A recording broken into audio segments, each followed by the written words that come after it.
Hello and welcome to Let's Talk.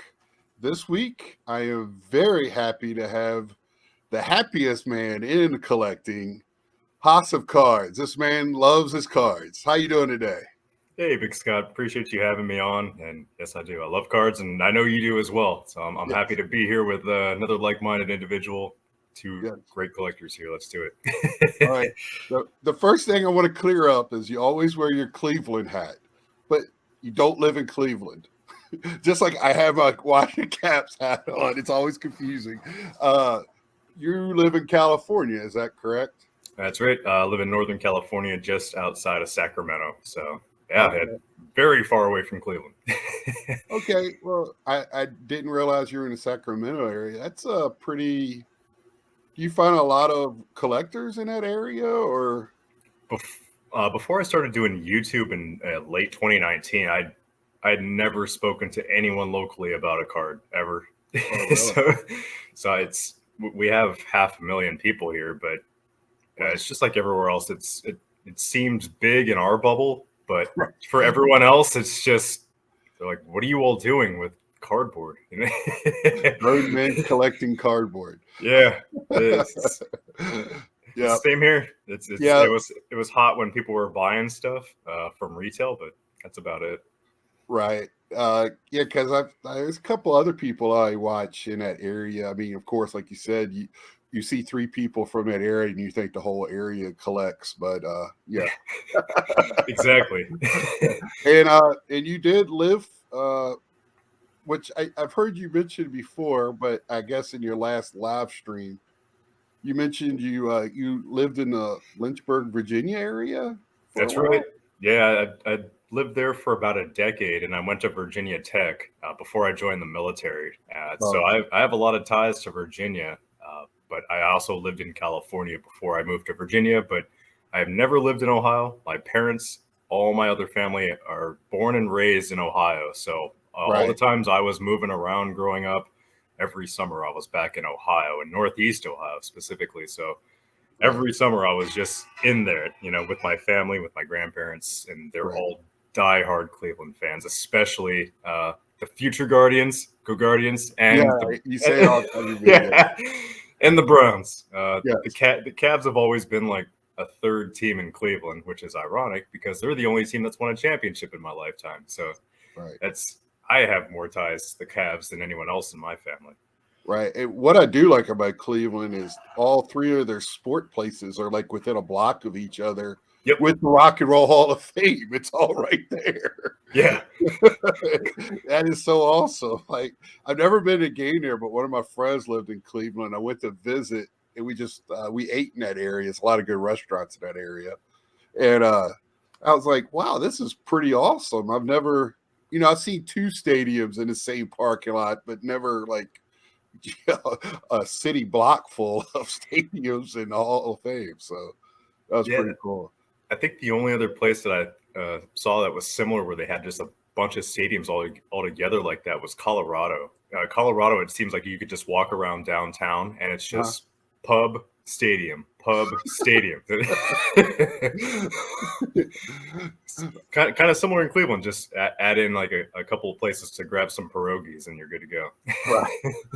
Right. Yeah, I did it when I was in Cleveland. It was around my birthday, and one of his friends didn't know me, and they set up a bar crawl for my birthday. And yeah, that was not hard to do, I guess. No. That was it was fun too because we did it in one evening, and I think I traveled the world just going to different bars. Yep. Yeah, that'll It was that, awesome, and that'll happen in Cleveland for sure. and I'm heavy German descent, so I have fun. Me too. Yeah, Oh, me okay, too. cool, cool. Yeah. Hey, the reason why I brought up Virginia is because I was born and raised in Virginia. I think I mentioned that quickly, and I lived with friends that were going to Virginia Tech, and I was working in Montgomery County. So, Oh, I, I knew yeah, you. I knew you were a big Wahoo fan, and my brother is a huge Yahoo fan. He graduated from UVA uh, maybe a decade ago, and he's Yeah, we have fun with that every year, Tech and UVA. Well, you have more fun than he does. Yeah, it depends. It depends what Unless sport. it's basketball you're talking about. Yeah, football's fun. Football's good Yeah. times. I can't say anything in basketball. My turn to shut up and watch, and go Wahoos. Yeah. That's for sure. Yeah. And it's small world because watching your live channel with your three buddies, man. I don't know when we started talking. You started watching my videos. I don't know if it was when I did my room tour or I was on Mike O's channel. It was around all that time, and watching all the different stuff you do, man. You're so versatile in what you're doing. You open boxes. It doesn't matter year, sport, whatever intrigues you. Seems like, and maybe I'm wrong. I don't know, but it just seems like you could open up a box of 90 Donruss and be so excited about it, and that's what I love. That's why I said you're the happiest guy, the most, I think, iconic laugh, and the voice. Like I was watching one of your videos at work. I was on a break though. If anybody at work watches this, and a female coworker worked in. It was one where you were showing cards, so your face wasn't on. Not saying you're an ugly man by any stretch, but they heard your voice and they're like, "Ooh, who is that?" I was like, the most iconic voice in sports cards, I think. But with the laugh, it's great. Gift and a curse. It's a gift and a curse my whole life. Right. This was like my voice. This was like the same voice I've had since like 14. And so when that first started happening at 14, people were they thought I was faking it. And I still get it to this day. Really? People comment on my stuff. They're like, "What, your voice," or like my voice changed a little bit at some point, or I was sick. And they're like, "Oh, you changed your voice in your video. Why don't you do that voice anymore? You don't sound like Keanu Reeves." Like, it's just my voices change from time to time. The optics change. I'm sorry. That's right. Just how I am. Yeah, and don't change. No. That's who you are now. You can't change. It'd be like, who hijacked this channel? Exactly. I'll have a guest on someday. Maybe it'll be my son 10 years from now or something. Whenever they actually decide they like cards. Yeah. So you said you got back into it a few years ago, or got into it. Did you collect as a younger person or a younger gentleman? Absolutely.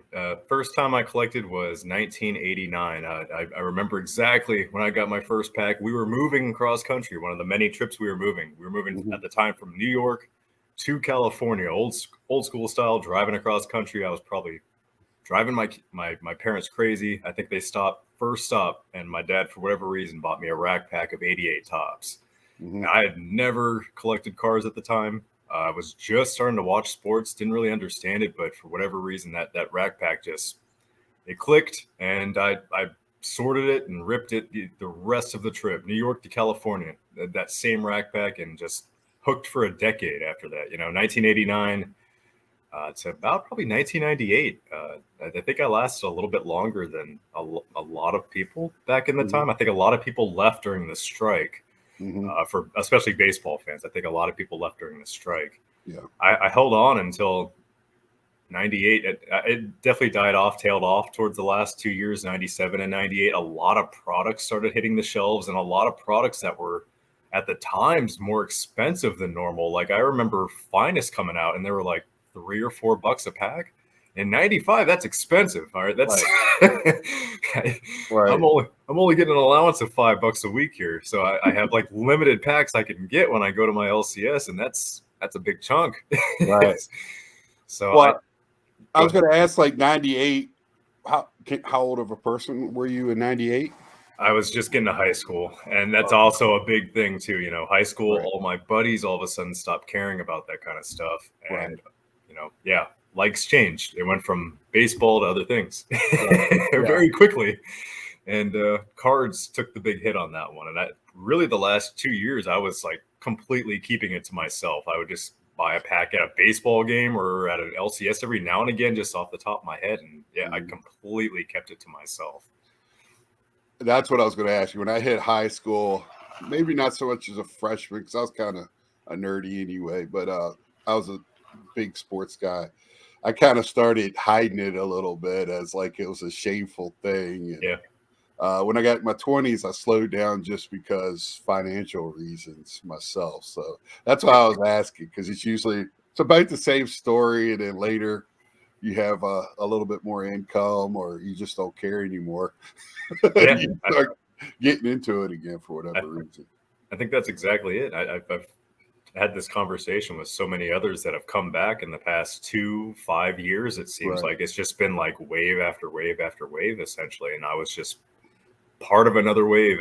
I guess part of the 2019 wave is when I Right. started really getting back into it again. And it was when my father, out of the blue, he was just cleaning his old house in Virginia, still living in Lynchburg, decided to send me my entire cardboard collection from when I was a kid. Just put everything in just one giant cardboard box, no protection, no nothing. Just threw it on in there, sent it to me, off it went. And yeah, everything was pretty rough shape. But just going through it again and seeing what I hadn't seen that stuff in years. Yeah, just an instant trip down memory lane. And I don't know why I went to YouTube, but I did. I started finding channels, and here we are. Right. Back at it again.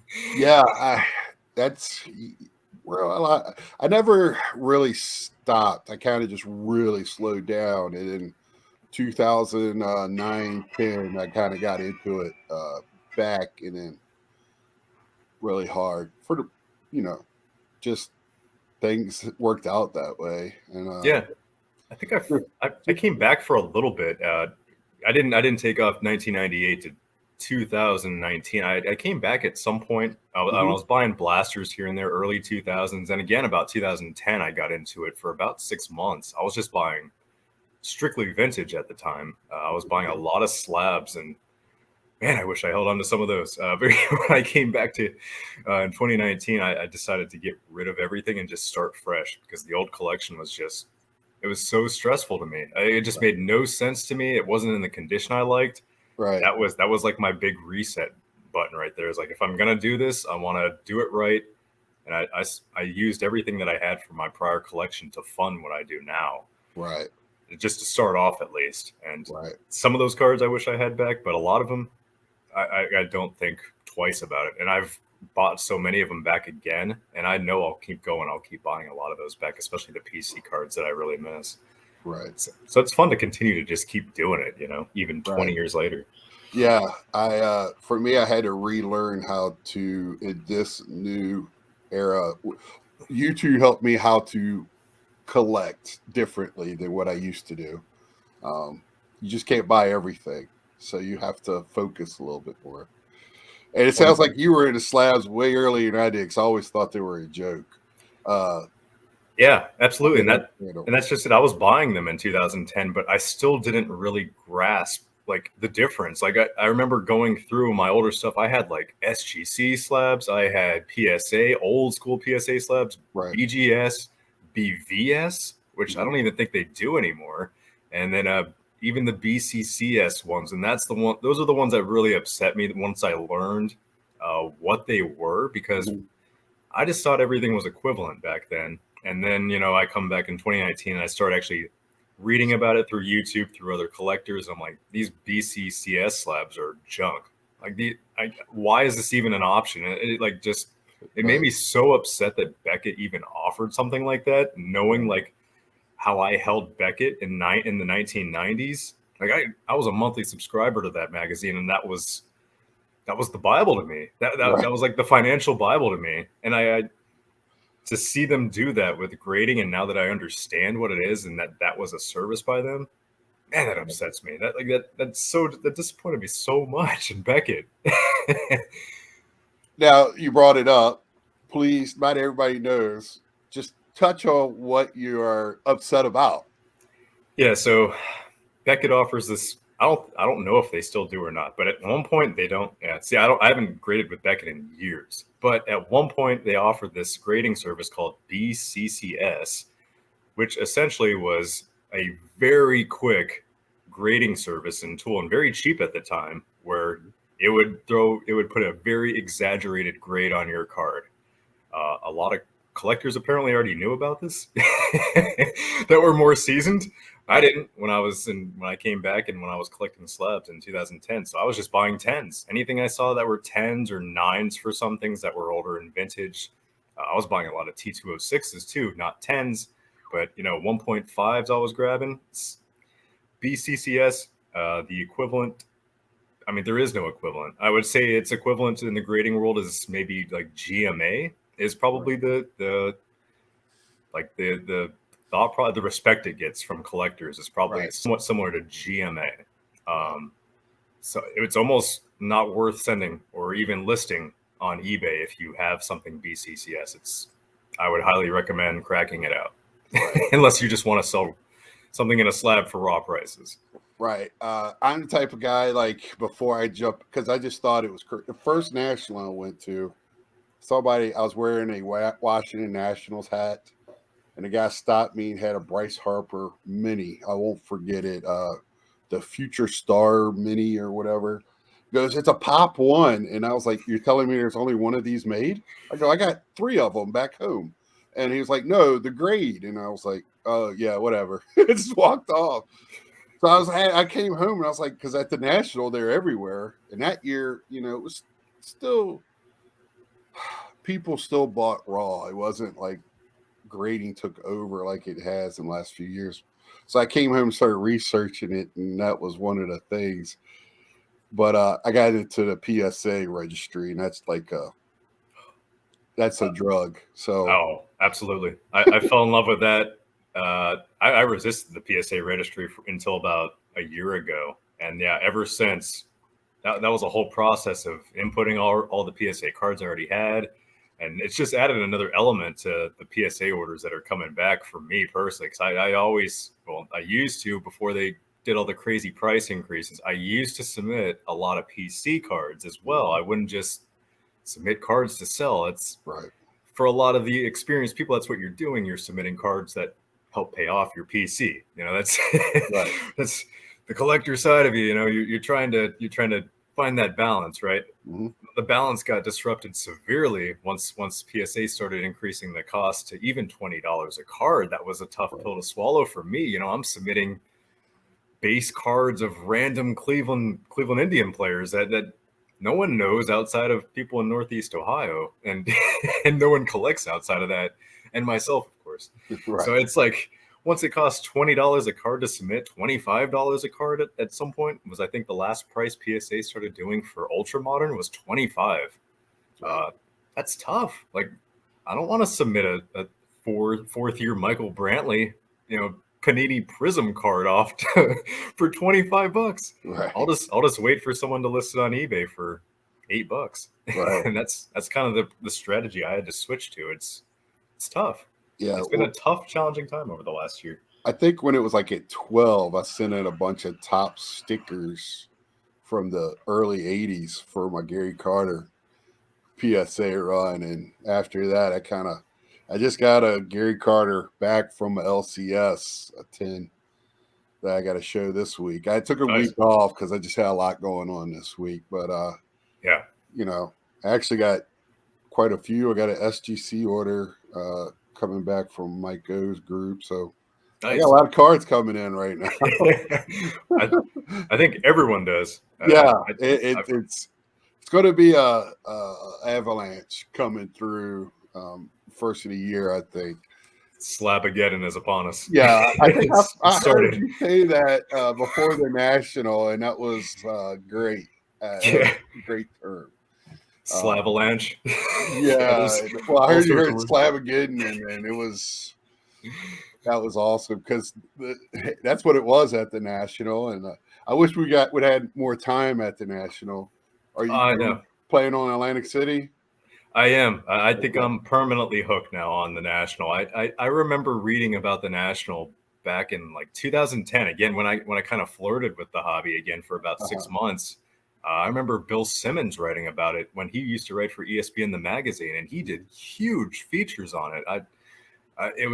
And he would show like photos of people there, and it was nowhere close, back in the day what it was this past year, where it's like we're almost setting record numbers, and then the hobby's just blowing up. He was just is like him and the vendor, like everywhere he went with the photos. But it's still just the photos of the stuff he took were amazing. All the memorabilia all together, all the cards together. It's just, it was like a bucket list thing for me for a long time. And this past year, yeah, I want to relive it every year. So I'm planning on going to AC.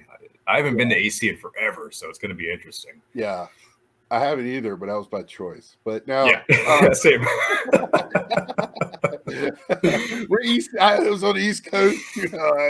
Yeah, we went there when we had some drunk. Hey, nothing else to do. Let's on a Saturday afternoon. Let's drive up to AC. Yeah, I love poker. I used to be a big poker player, so it's still not a huge thing for me to do anymore. I just pass. Yeah, I just rather walk in and just hand somebody $200 and leave. That's probably they can get more out of it than I do. I wanted to touch real quick on the TTMs. I've talked to you before. I just haven't. I got a stack that I would love to do. I am more of, if I was going to do them, they're like the baseball cards, but of non-sports people is kind of the way I was kind of going to go about. But man, another thing you get excited about is just got people that I wish the people that you got the autographs from could see the excitement you give them by just sending the card back to you autographed. It is so amazing. How did you get started in that? Was it something you saw and just started with that, or? Same process, I think, as collecting as a kid. I used to go to a lot of baseball games in person in Lynchburg. They have a minor league team called the Hillcats. My father had season tickets for years growing up, so I would go 50 to 80 games a year and just see all. At the time, they were affiliated with the Pirates, so I would see all the future Pirates or all the people the Pirates were going to trade to like the Yankees or Red Sox in the future. You know? So it's like you knew you were going to see these guys again later at some point. The Pirates were just really bad at the time. They were transitioning away from Bobby Bonilla and Barry Bonds and that whole group that was leading them to NLCS, and they were trying to prepare for the next wave. But I was seeing those guys every day, and I would get autographs in person from them. Mm-hmm. And then about the same time, this is before the internet, just before the internet. This is early mid 90s. My LCS had like this stack of addresses that they sold at the front counter, $12, $20, something like that. Just hundreds of names, and I'm guessing he paid someone. They probably printed it out, faxed it to him or something. Who knows what these addresses were, but that was like my first introduction to TTM. And I remember the names were just loaded. I tried to send off to a handful. And this is, again, I'm like maybe barely a teenager, just preteen here. Right. I sent off to like Hank Aaron, RIP. I sent off, just huge names. Had no idea. Right. I didn't hear back from anyone. 0 for 5. Missed out on huge names. I've missed cards now. Like I sent Hank Aaron like a 1961 or 62 postcard and never got it back. Yeah, who knows what that's worth now. But like it was like this huge bitter pill to swallow at the time. Like, well, this is awful. I just lost 5 cards. Right. Came back in it with YouTube along with everything else in 2019. And once I started exploring other people's channels and seeing what other channels are out there, I kept coming across TTM. I think Tony Black, I'll shout out a couple of them here. Tony Black, Brandon Stebbins, Michael Myers. There's a couple other guys. TTM Troy, TTM Autograph. All those guys came across them. I was like, that's so cool. That's what I tried to do in the 90s. I tried to do that with all these stars and it failed. I'll give it a shot later. And I didn't touch it for months. Just had it in the back of my head. Mm-hmm. Started getting organized with all these cards I was ripping from all these box openings I've been doing on my channel. And I had done them for 9 months and just had mountains of common cards just in my card cave, Right. It's like, what am I going to do with all these? And I wanted to sort them and protect them and keep them, but I didn't know what I wanted to do with them. And that's when everything kind of clicked, send them off for TTMs. And here we are. I've been sending off one a day. Like that was my original plan. Send off to one athlete a day. Right. It costs 2 stamps. One stamp to get the cards to the athlete, one to get it back to you. So today it's 58 cents a stamp. So you're looking at $1.16 here. When the hobby is incredibly expensive, you can get autographs, on-card autographs for the cards that you like that you select at home for $1.16 in 2021 heading into 2022. It confuses me to this day how more people aren't into it. Right. So I watch a ton of content and on top of creating myself. Right. So many people are upset about prices of the hobby. I don't understand why more people don't do it. And the only thing I can think about is that it is time consuming and people don't want to put the time into it. Right. That's it. TTM's amazing. I highly recommend it to everyone. I'll sing its praises all day long to everyone that'll listen to me. Right. I'm listening. I just gotta find. I spend on my days off. I probably spend at least 2 hours listing cards, just 18-cent sport lots, just trying to. I got cards on top. I just want to get rid of some stuff. Oh, I'm sure as much stuff as you open just on channel.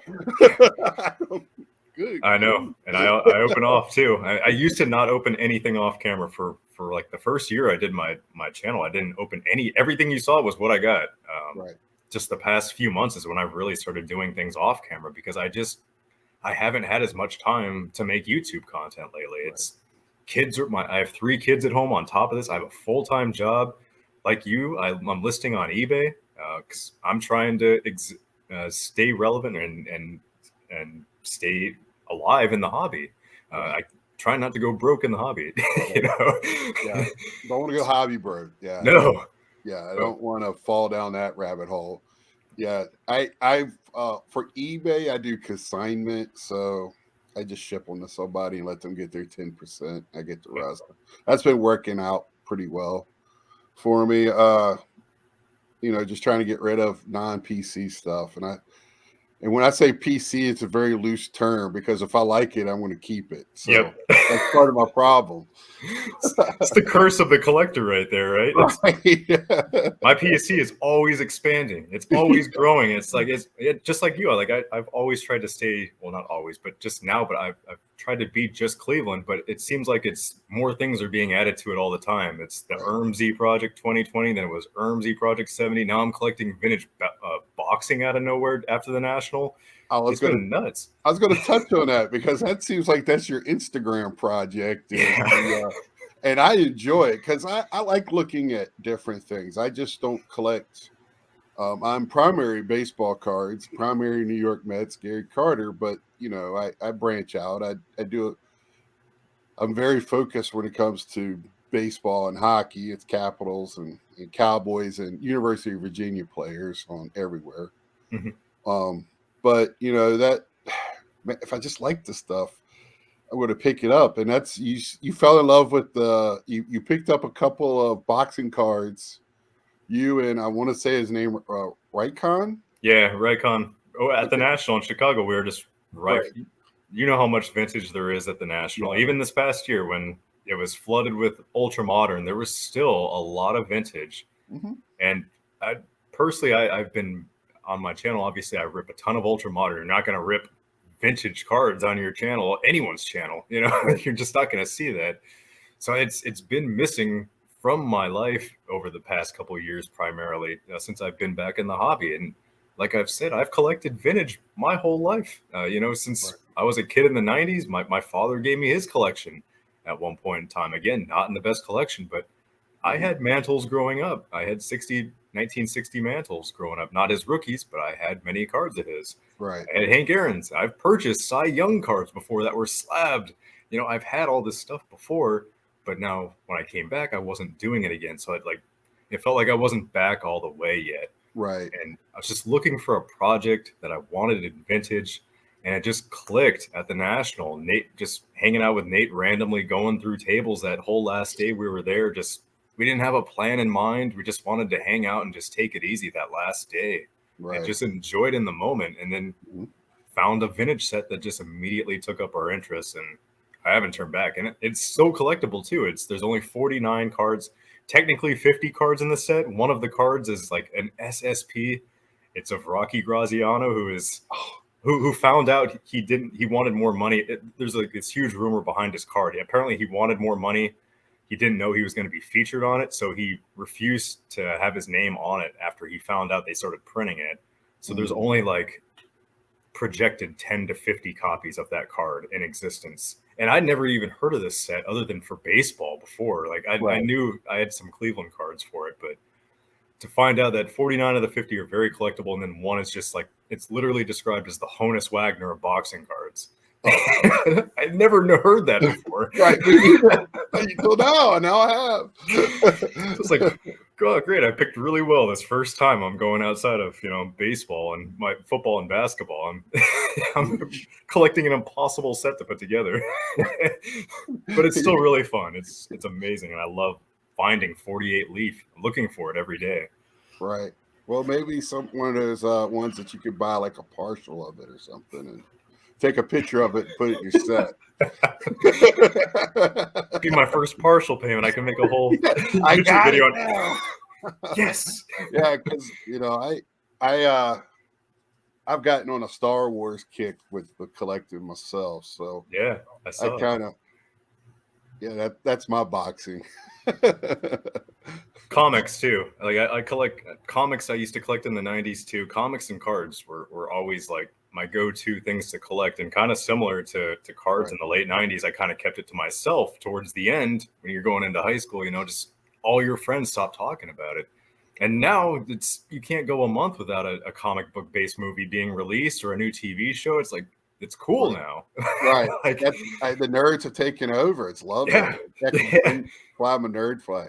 I read comics now. I have a stack by my chair upstairs. I have several subscriptions. So yeah, I read Wolverine with my oldest, and we read it every day. We rehash old Wolverine comics, and he loves it. It's what an introductory to reading that is. Yeah, right? It's fantastic. Yeah, so that's awesome. Yeah, so it's great talking to you. I don't want to keep you. We're recording this on Saturday morning before the game starts. So that's right. My Virginia already won this weekend. They beat Miami. So what of Ohio or Florida? Florida. Oh wow, beat the U. Congrats! I didn't see the Thursday night game. So they actually the defense must have played with 12 this week. It's good to hear. I know they struggled the week. They lost the week before, right, to someone pretty not so good. Wake Forest. There it is. Yeah, and then lost to Carolina's. Growing up, Tech was the rivalry game, I guess, but Tech was in the Big East, so UNC was really the big rivalry game. And they beat us pretty bad 2 weeks ago. So because the ties with basketball, everything carried over from basketball. I remember the old ACC days. Yeah, it's still that way. I'm a little older, so I go way back. So. Oh yeah. Well, it's been great talking to you, Haas. Where can we find you on the interwebs? Yeah. Find me right here on YouTube. Same name, Hossa Cards. Same name on Instagram, Hossa Cards. I have a Twitter account. I just rarely use Twitter. I created that about the same time I started YouTube, just to kind of see what social media platforms I liked. Mm-hmm. And Instagram and YouTube ended up being the two I really gravitate towards. Right. I think a lot of people would agree. So that's what I've stuck to personally. It works for me. Whatever works for you at home, keep using it. That's my recommendation to everyone who always asks me, well, what social media platform should I use for cards? Whatever you're comfortable with at home and you're familiar with. And you had a very good video with your buddies. Was it last Sunday or Sunday before about creating content? That was, I recommend everybody watch that. I love watching shows of four guys that are so relaxed with each other that they forget they're on video sometimes, and you don't know what's going to come out. So that's what you four guys are, and it's great y'all met through the hobby, and it's great y'all are so relaxed and sharing y'all's background on how you met each other, and that's awesome. I've told you that before, and keep that up. I love watching those channels, and you have great content, and keep on keeping on, man. It's all I can say. Appreciate you. Appreciate you having me on. You keep doing your thing too and having fun, having these interviews. They're fun to watch. I've been watching all of them that you've had recently, and it's informative. And you can tell that everyone on your show is super carefree and at ease with you. It's a good thing. You're doing great. Thank you. I try to be, man. I love this hobby, and it shows. It's been there in my lifetime, when in bad times, good times, and everything in between. You know, it's been my rock through my whole life. So it's always been there for you, right? Right. And you know, if anybody goes back and sees my channels, it's a lot of connections with family and things like that. So my dad once said, "What do you do with all these cards?" And it's my yearbook. I can go back and pull a card out from any year, and it reminds me of what was going on and stuff like that. So so thank you again, Haas. And I have plenty more questions for you, so we're going to hopefully do this again in the future. Absolutely, anytime. Yeah, and again, it's Haas of Cards. And I would say one more thing. I do like the way you do your Instagram. It's a little different from what most people do. They'll show stuff on Instagram that they also show on YouTube or whatever. You kind of keep the two separate, and so far, and you might overlap, you know, but for the most part, you like to show off some, like the boxing cards and things like that. And I really do enjoy that, and I got to get more on there. I slip and I do things for about 2 weeks and then I forget. So me too. That happens to me too. I have these periods where I'm like really into it and then I just fall off. Well, you know, the guy from Hawaii that said it'd take a bunch of pictures and just put them on every once in a while. I kind of like that aspect of it. That was a smart one. Yeah, it just keeps you in line, right? Whatever keeps you in line. I gotta put one on. Yep. Set an alarm every day at like noon. Oh, I got to post on IG. Click. Well, man, again, thanks again. And until next time, please like, share, hit the bell, go over and see Haas of Cards and his buddies. And, you know, he's got a great community as well. Until next time, see ya.